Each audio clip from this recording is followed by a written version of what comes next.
Please enjoy part 6 of the question and answer section following the enlightening lecture by Supreme Master Ching Hai, titled The Reunion of Souls, in Auckland, New Zealand on April 27, 2000.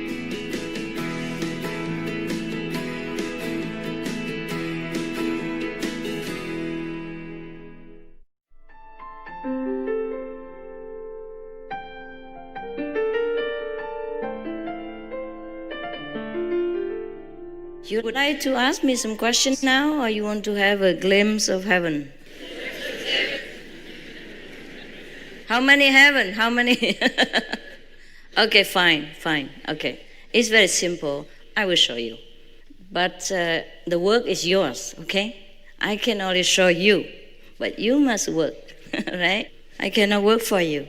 It's a little bit not very quiet here, but I have shown you. You come home and do it, okay? You will enjoy. Okay, you have any question? Okay, bring the first ones.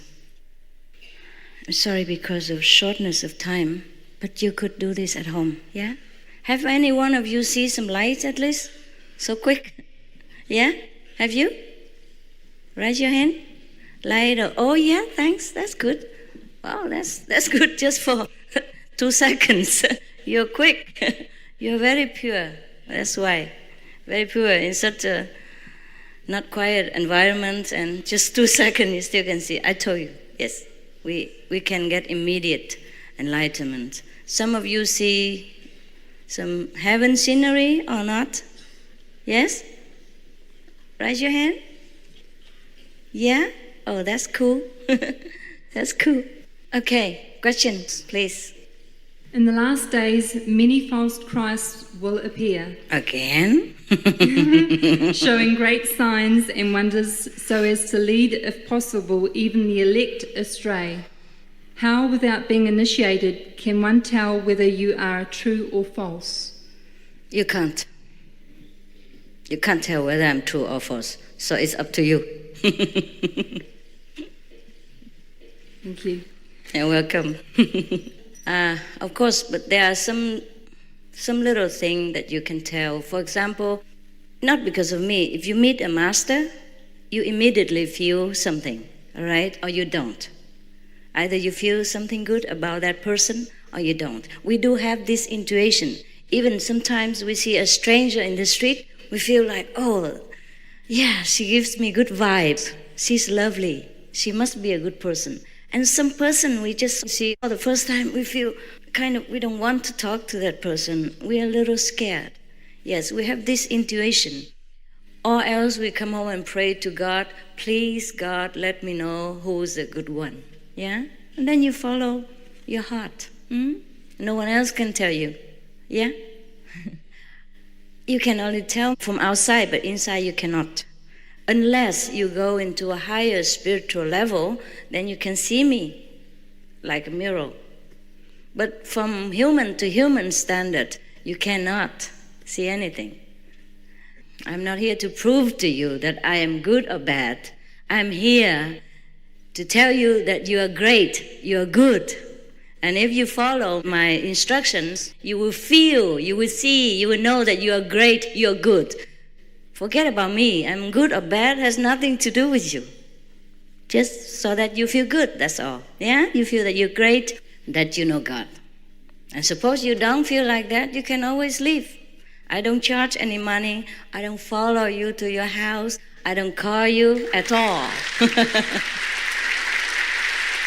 I'll be gone tomorrow.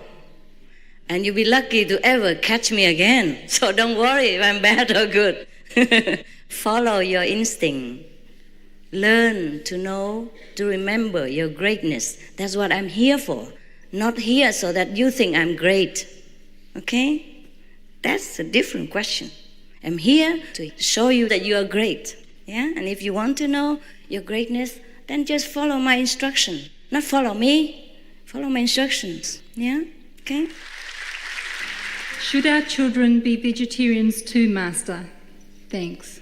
Yes, because children also have souls and they're also God. So if they wish to be, that means they're okay. We can talk logically and reasonably. And if they want to, they can be, they should be. Because children who are vegetarians are very healthy. Hey, look at me, I'm pretty. No, I'm kidding. Look at her, she's so beautiful. She looks like a movie star and she's vegetarian, no? Is she not beautiful? Yeah. Our fellow initiates, when they are pregnant, the babies are vegetarians from the mother's womb already. And when they are born, they are the most beautiful babies if you compare to other babies nearby. They're born pinky, healthy.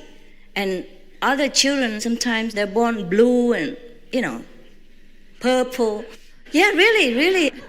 No, you go and take a look at newborn babies. Sometimes they're so blue, so dark, but our children are always born pinky, healthy, and cry the loudest. Yeah. This next question's playing a game of blankety blanks, asking you to fill in the rest of the sentence.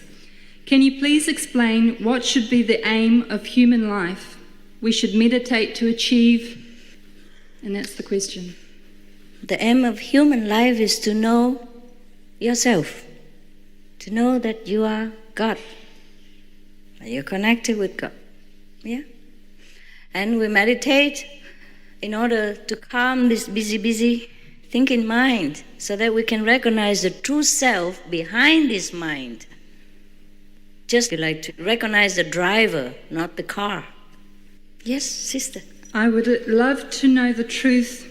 However, it seems strange to stop drinking wine, etc. Oh, whereas, is it? Then she goes on, whereas all the cakes and white sugar products are as harmful.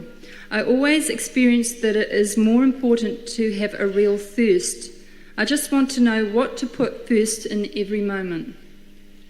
What to put what? What to put first in every moment. What should be the What is a priority? Yeah. God is a priority, not the wine. Okay, you bargain all the time. You like to know God, but you like to enjoy all these poisons. I don't know why you like wine so much. All this alcohol has been proven that they're damaging to the brain cells. They numb your nerves. They make you less intelligent and impotent. Shh. If you like to continue drinking this kind of poison and pay a lot of hard, sweating, earn money for it, welcome. If you want to know God, forget that.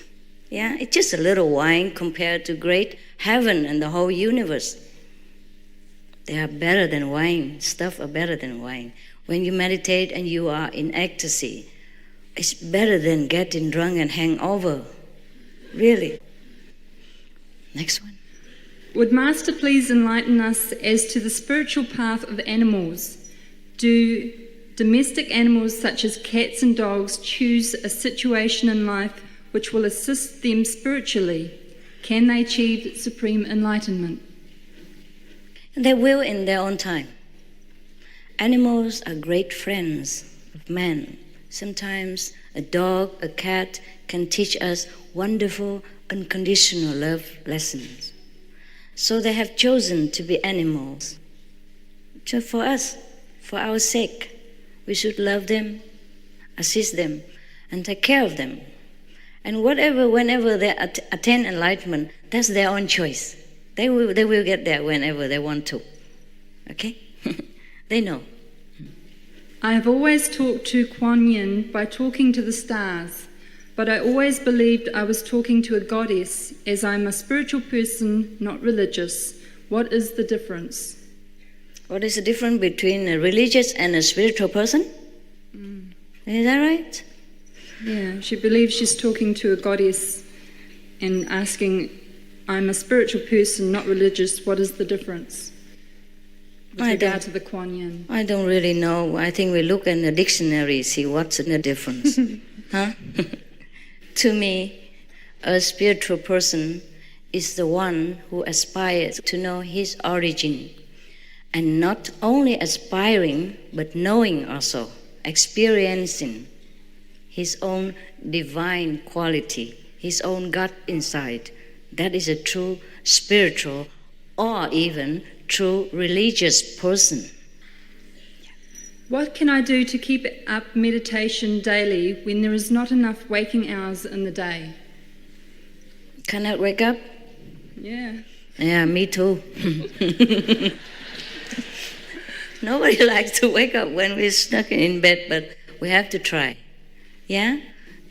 Suppose if you have to get up to work, then you must. You must. For like $2,000 per month, you wake up every morning, 5 o'clock. Yeah? For God, you don't wake up. So what am I to do? So make your own priority choice. We can wake up a little earlier than usual and then get used to it. For example, okay, it's too early to get up at 3 o'clock. Don't wake up at 3 o'clock. Normally you wake up to work at 5 o'clock. Okay, then wake up like 20 to 5 the first day, or 10 to 5 even, or even 5 to 5. And the next day or next week, 10 to 5. Yeah? Get yourself used to with the idea and reward yourself abundantly. Tell yourself, okay, if you wake up early today, I'm going to give you a double bagel, for example. Yeah. Or one more cup of cafe latte. Yeah. Whatever your mind loves to have, reward it. Reward yourself. You must love yourself also, because let's face it, we have only this physical body, and we are so tired sometimes. We work so hard, 8 hours, 10 hours a day, just to keep this machine running. And then we have to attend to, sometimes other work like family, wife, children and parents, friends, neighbors, relatives, etc. We really are very hard demanding on this physical body. So of course, if you cannot wake up in the morning for meditation, forgive yourself. Don't be too hard on yourself, but train yourself slowly.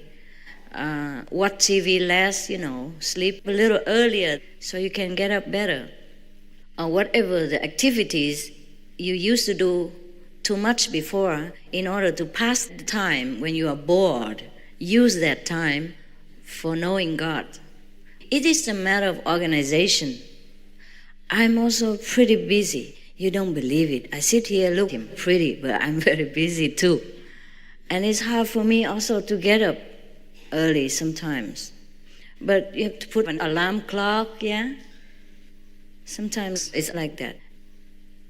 In the old Indian tradition, there was one saint. He also, he wakes up all right, but, he sleeps sitting instead of lying, so it's just the same. Our people are the same, when you go to our retreat, they come to my house, they sit there, look very good, but, yeah, they sit any fashion, So never mind, you try your best, yeah, that's what counts. So that person, the saint in India, what he did, he has a long hair like me, and he tied his hair onto the ceiling or something. Yes. Yeah, I'm not kidding.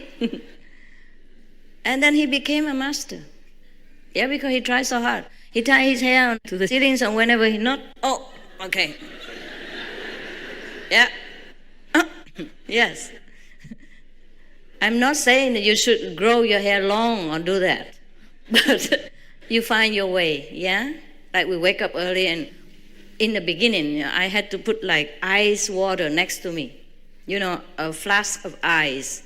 And then when the alarm rang, I reached for the ice and threw it on my face. And the ice comes through your clothes and everything, and you just had to jump out of bed. But don't do it. Just don't do it. You have your own ways. But when you want to do something, you can. Believe me, you can. Because you are God. There's nothing impossible with God. Just remember that you have God inside you and no one else is there. Don't listen to the mind and the brain. It's just a computer. Yeah. The mind tells us, oh, sleep is good for you. But that's not God's voice. God is behind that. Yeah. Do you ever meet with Kuan Yin? Oh, yeah. Why not?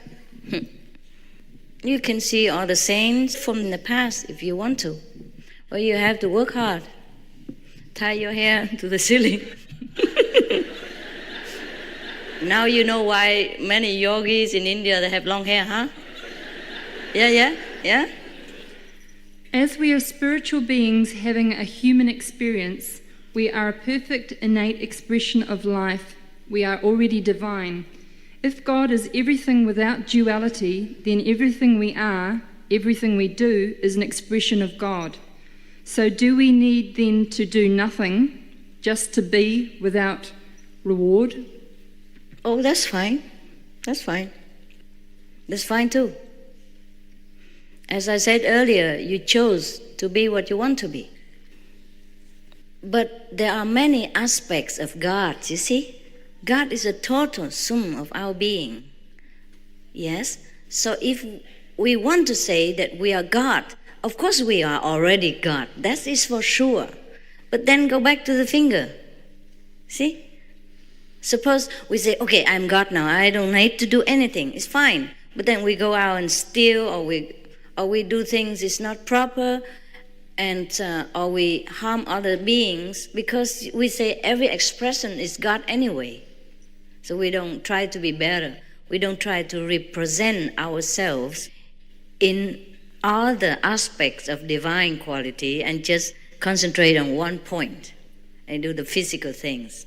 And in that case, even though we are God, we have not the whole complete quality. We have not expressed ourselves in the whole complete way. So that is the only difference. Once we know the whole thing, the total sum of God, we act differently. We don't just look at the finger, we know the whole being, and that is different. If I just sit here and look at the finger, I look different, you know. Why, my God, nice finger. Yeah. But when I know my whole being, then I stand up, I walk, see, I sing, I embrace people, I greet people with love, I write poetry, I play music, yeah, I go swimming, I do all kind of things which is the whole being would do, you see? But if I keep looking at one finger only, I still have the whole being here, but it's useless. See what I mean? That's the difference. That's the difference between knowing the whole being of God and just saying, okay, whatever I do is God anyway. Yeah. But of course, you are divine already, so you choose what you are doing. I'm just answering your question. The next question is in two parts. Where in the Himalayas did you learn your spiritualism? Oh, that is a secret. What guided you to go there? My inner self. I was blindly in love with God. I would not advise you to go there because you might not come back. It's very dangerous places where I went. I have talked about that some time before, I remember, right? So maybe you just search out for those tapes or something and listen, okay? Dear Master Ching Hai, would you please explain ghosts to us? Ghost? And then asks, do you believe in them? Oh, I'm scared. Do you see ghosts? Any one of you see ghosts? Raise your hand. Oh, what do they look like? Huh? Great. Then they are not ghosts, they are angels. Okay, what she mean, the person who asked mean the ghost was scary, right? Okay, there are different levels of life, as I have told you before. Even us, we are also part human, part ghost. But we only know that when we die. Actually, there are just different levels of living. See, for example, here we live as human beings. There's others live as worms and ants. And in other level of consciousness, they don't live with this physical body. They live with an astral body. And some people who die live within that astral body, which looks exactly like his body right now. So sometimes he thinks he's still a human being, a physical being.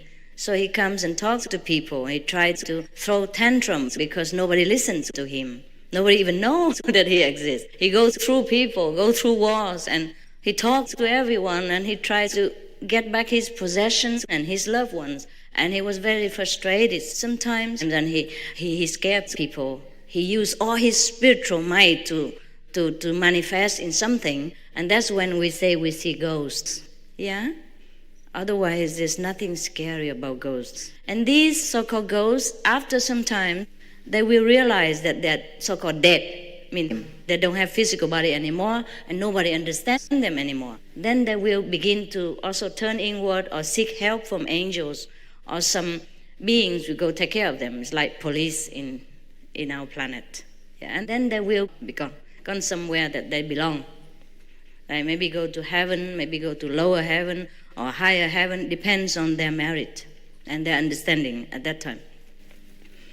How many times do we need to come to this planet before we become enlightened? And where do we go when we are not in a physical body? We come as many times as we choose to come. We choose to come. Yeah? For example, there are some people who are supposed to die already, but then some relatives are crying and loving and needing them so much, they come back to physical life immediately. That's a reborn. That's a resurrection. And sometimes we go to heaven already, but we like to have the human beings experience again for our own pleasure or our own development. And sometimes we come back because some loved ones are still there, calling us and wanting us to be with them. And we choose to come back. Yeah? And if we have not realized God in a physical body, sometimes we choose to come back so that we can realize God on a higher level. And if we are not in the physical body, we can go in many different places. We are more free, like birds. We can fly anywhere in an instant. For example, if I die and I want to go to Germany, we don't need an airplane. Just one thought will be there right away. 1 second, 1 instant. And that is the freedom of not having a body. But nevertheless, if we have not trained ourselves during our lifetime to think highly, to remember our higher self, then when we die, we leave the physical body, we just linger on a lower level of ourselves without realizing the higher aspect of the divine self. So we might linger there, and then we get bored, and then we come back to physical body again, or we might be lucky, meeting some spiritual friend, and then we inch our way up, or we go back to the physical body and get a teacher and learn properly, and then go, yeah. So it depends on what we chose to do in this physical life. We will be at that level when we die.